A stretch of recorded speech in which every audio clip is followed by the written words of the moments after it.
Dino park Šarengrad je velika turistička atrakcija za grad Kruševac. Dino park Šarengrad koji se otvorio pre mesec dana na Vidovdan, za Kruševljane je postao velika turistička atrakcija.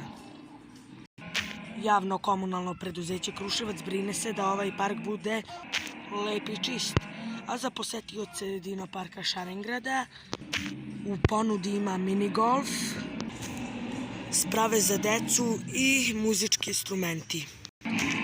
Ima kafe i suvenirnice. Karta za decu do 5 godina se ne plaća, a karta za decu je 150 dinara, a za odrasle 200. Za decu od 5 godina pa naviše je karta 150 dinara, a za odrasle 200. Karta za ulaznicu za decu je 100 dinara, za odrasle 150. Dino park Šarengrad je velika turistička atrakcija za celo naselje Aerodrom i grad Kruševac sa spravama zip line i ostalim dečijim spravama.